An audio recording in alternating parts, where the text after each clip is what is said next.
Today, what we have left to talk about is tanks. We have went through the DPS already, as well as the healers. Now, what is unique about going over the tanks is that unlike the other two roles, they are way more susceptible to their power level in Mythic Plus compared to their one in the Raid. It's perfectly possible to see certain specs, whether it is healers or DPS, to be very good in the Raid and not really played, not really used in Mythic Plus. You could see, for example, Holy Priest being meta in the Raid without really being played much in Mythic Plus, for example, or perhaps sometimes a very good AoE DPS spec being meta in Mythic Plus, but not really in the Raid. However, for tanks, of course, it's not really that often the reason. Very often the tank is chosen in the Raid based on which Raid buffs do we have left, do we still need, right? For example, there might be a season where Windwalker and Mistweaver are very weak. So, easy, let's just use a Brewmaster Monk, so we get our Monk debuff. Or maybe, possibly this season, for example, Holy Paladin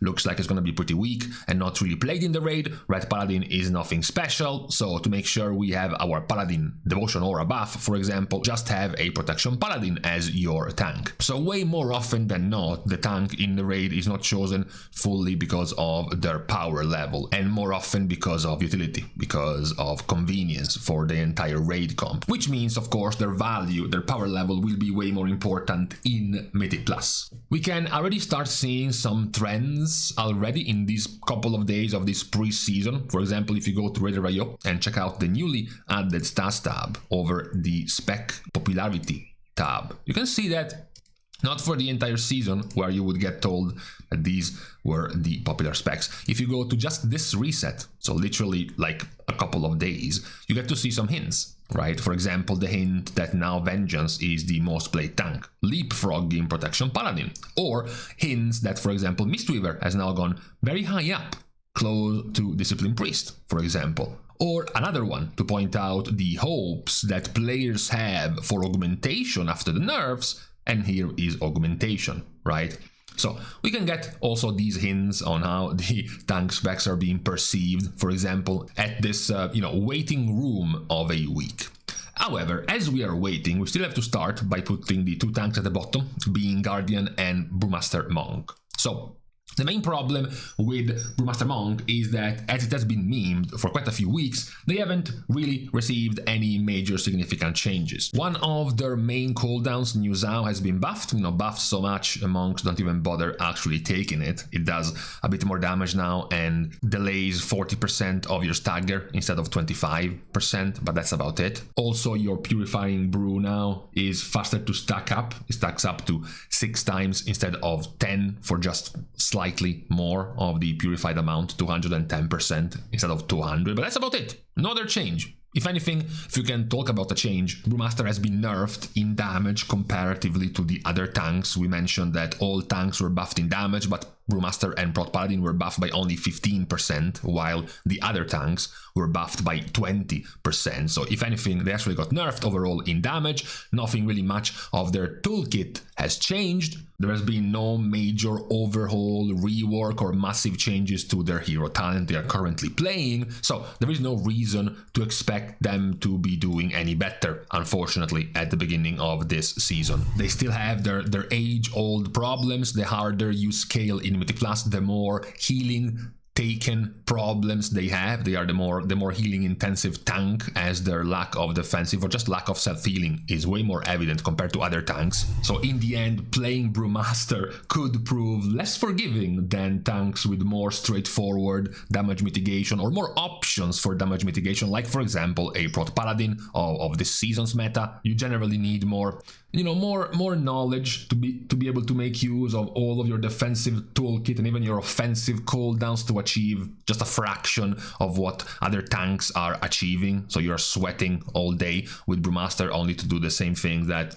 a Guardian Druid could have done with like 2 buttons. However, it's not that Guardian Druid is having that much better of a time right now.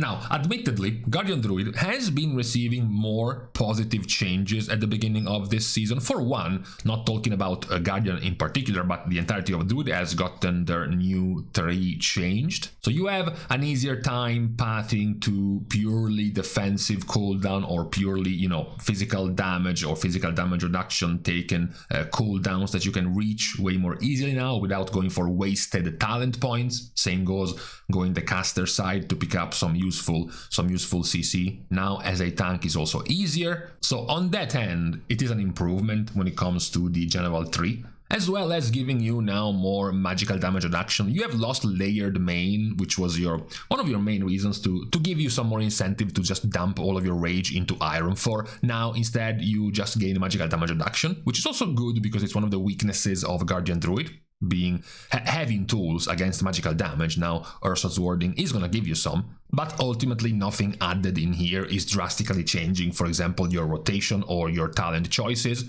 Some druids are also lamenting the loss of QOL, of now Astral Influence no longer increasing the range of your abilities but just your spells, which made it a bit easier as Guardian Druid to just move around with 5-yard longer melee abilities, which isn't there anymore, as well as your issues with stab aggro. You don't really have any quick one button heavy damage burst type of tools like other tanks to just keep aggro on pull, which is still there as a Guardian Druid as a problem. So despite the improvements, the issues for Guardian Druid are still there, and you don't really see any light at the end of the tunnel or any positive things that might make them more used than some of the other tanks we are about to go and see. The next sum starts with Blood Death Knight.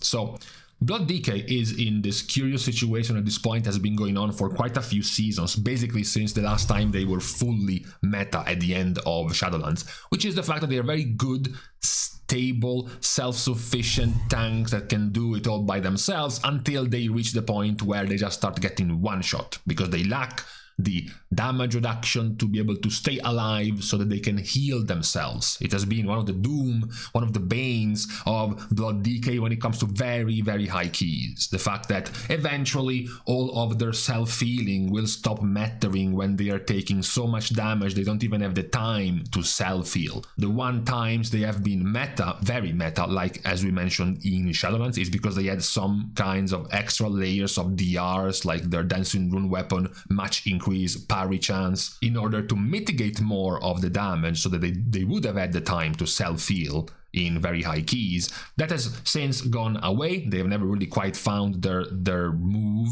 They have never really quite found their spot in Dragonflight as a major meta spec. It didn't happen in this first season of The War Within either. After that, moving into Dragonflight, they have never really found their spot to be very, very meta, neither in this first season of The War Within. And the simple TLDR is that since nothing is changing for Blood in this season, then there is again no reason to expect too many things to change. As far as changes go, whether it was General 3, Hero Talent 3 or Spec Talent 3, the only good QOL you have received was making Coagulopathy have 12 seconds to stack up 5 times. And that's about it. That's about the only positive thing you have received in this cycle of tuning. So with this very minor change hitting Blood DK in 11.1 and nothing else changing, there is again no real reason to expect anything different of them. It will start out, Blood DK in keys up to 10, 11, 12 even will be very solid, possibly even better than other tanks, and then as you start going forward up in difficulty and in damage taken, they will start struggling more and more. That's kind of the outlook you can see for this season when it comes to Blood Death Knight. Now after them we have Prot Paladin. So we have gone at lengths over the past few weeks mentioning all of the changes to Protection Paladin, which really is an offset word to say nerfs. They have been nerfed multiple times. As just mentioned for Brewmaster, their damage was buffed by less than the other tanks. On top of that, they have received straight up so many nerfs at this point to Lightsmith that they don't even bother supposedly playing Lightsmith in this new season. They simply have full-time switched over to Templar because of how much Lightsmith has been nerfed, both in terms of damage and defensiveness, but in particular, the damage reduction given to Lightsmith, both through the Sacred Weapon damage reduction, the Blessing of the Forge, extra Sacred Weapon damage, as well as especially Hammer and Anvil also being nerfed, so you just move over to Templar. But even if you move to Templar, you still have your spec being nerfed. You have Refining Fire, which ate a 30% damage nerf. You had 10% of your parry taken away from Strength in Adversity, because now it stacks 3% per stack instead of 5. You had a 45-second longer cooldown to your bubble, to the point that earlier in this season this isn't even being taken to begin with, when it's at 15% CDR instead of 30% CDR. So this collection of nerfs is what has made Protection Paladin drop in value. Everything else is the same. They still have tons of interrupts, they still have a plethora of ways to defend themselves, whether it is Spell Warding, or it is Ardent Defender, or it is Eye of Tyr. They still have Guardian of Ancient Kings. Even at a nerf, they still have their bubble. So they are still powerful, they still have a lot of utility, they still have a lot of defensive tools that they can cycle, but now a few of these, whether it is smooth damage intake or big cooldowns, have both been nerfed. Your damage has also been nerfed by quite a lot, so as a result, you just aren't the top dog anymore. Now, there is a tank, as a surprise, that is sort of halfway through right now, with a big, asterisk next to its name, a big conditional next to its name, which is Protection Warrior. So it would have to be somewhere around here, somewhere around in the middle, because after a long time of what felt like the default of Prot Warrior in Mythic Plus, so you play Mountain, so you turn your Thunderclap into Thunder Blast. This is the result of your spec. You generate a lot of rage because of Thunder Blast, but also because of the Lightning Strikes generating rage, and then because, of course, Mountain is centered around using a bunch of Thunder Blasts and Thunderclaps. Avatar can give you full charges back of Thunder Blast, and you also have the chance to get into Avatar for free. And guess what Avatar does? Reduces the cost of your Thunderclap by 50%, so you get to cast more Thunderclaps. You generate more Lightning Strikes. Lightning Strikes generate even more rage. You get to generate more Lightning Strikes. Generating more Lightning Strike generates even more rage for you to spend, etc., etc. Rinse and repeat. Well, part of the mega buffs of Warrior that didn't just go the way of Arms and Fury, which we have seen even from our Sims, were doing very high damage, and they had to be nerfed actually a few days ago because of these buffs going their way, also hit Protection Warrior.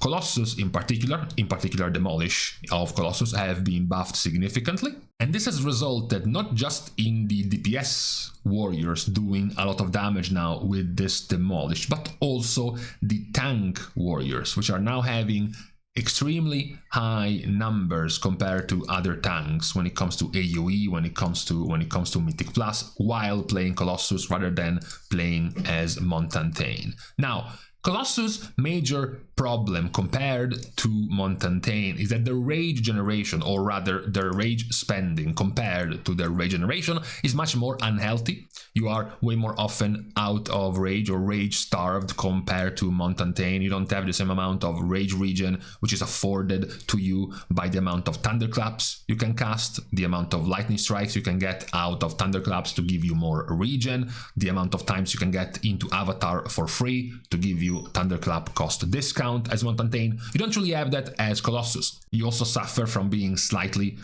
more squishy, because Mountain already gives you 5% less damage taken because of Demo Shout being buffed. You also get the physical damage reduction and the 8% damage reduction for 5 seconds whenever you cast Thunder Blast, which is very often, as well as the multiple procs of your Lightning Strikes, giving you a reset of your Shield Slams. Colossus doesn't really have that much of a smooth kind of damage intake. You do have the Mountain of Muscle and Scars giving you a flat 5% damage reduction, which is good, but the other two of your damage reduction tools are more conditional. One is conditioned by having a bigger, fatter Ignore Pain, but only if Ignore Pain is active, otherwise this one does nothing, as well as the Martial Expert giving you a fatter critical block. But again, it's only active if you are blocking and if you're critting with your block. So the smooth intake of damage is higher in Montantane compared to Colossus, and you get more rage starved as Colossus than you are as protection with Montantane. But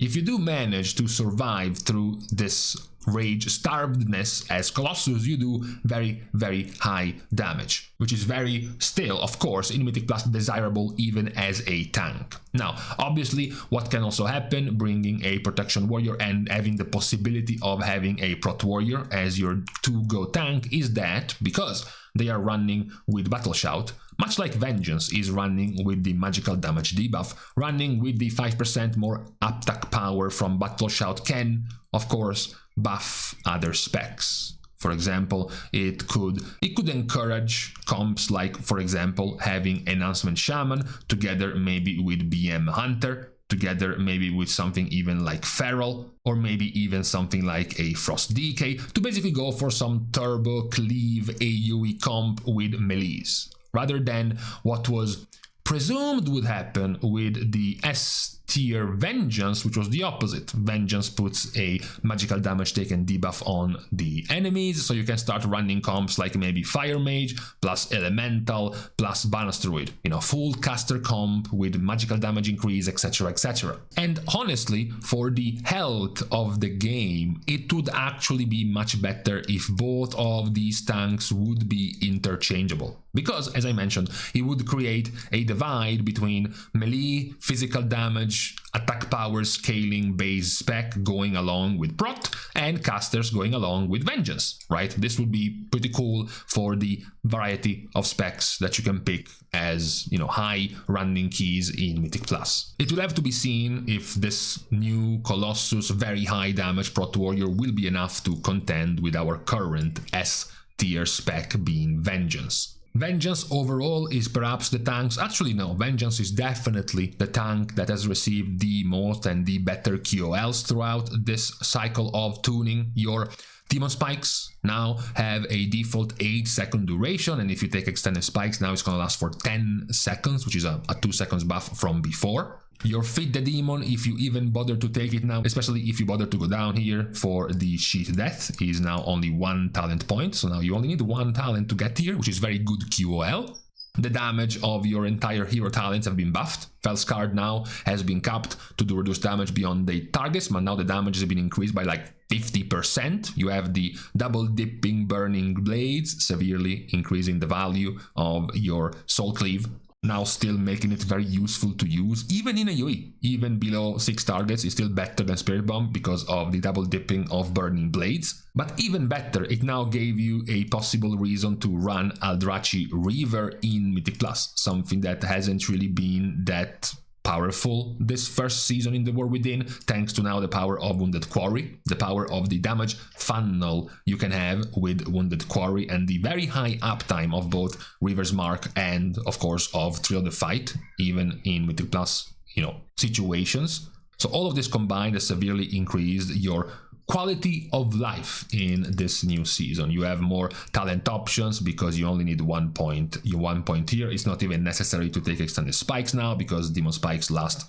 2 seconds more by themselves. You have now more options to go between Felskard and Eldrachi Reaver as well. It also fits very well, especially as Felskard, if we keep going towards this trend in Mythic Plus where very large pools are no longer the to-go. Usually a couple of packs, no more than 7 or 8 mobs is the way to play Mythic Plus keys. This fits very well with the target count of Felskard and their burst damage of Felskard, which is going to be available practically every pool. So it fits very well with the style of Felskard, which is all reason to put, at the moment, Vengeance very high up in the consideration. And as we've seen from the choices of players right now in these first couple of days of this pre-season reset, that seems to also be the choice of many tanks, apparently going towards Vengeance Demon Hunter.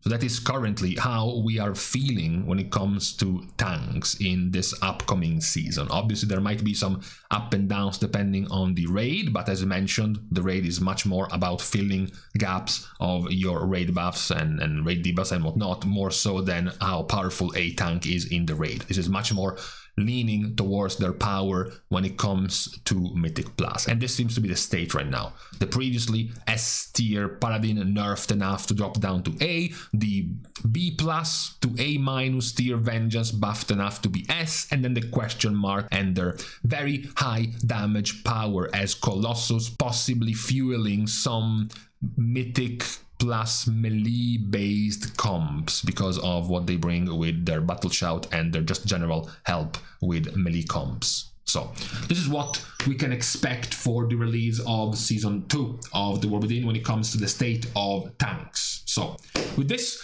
being said and talked through for this Thursday, it is now time to leave each other. We are starting as usual the goodbyes by thanking everyone for having watched the video, together with of course everyone else who has been supporting Competitive for free by liking and commenting down below, as well as subscribing to the channel itself. Now, with these things out of the way, thank you guys again for watching. See you guys tomorrow, and in the meantime, yeah, it's that time of the season. It's about to get uncoldened around here. My leg blanket is about to be removed very soon.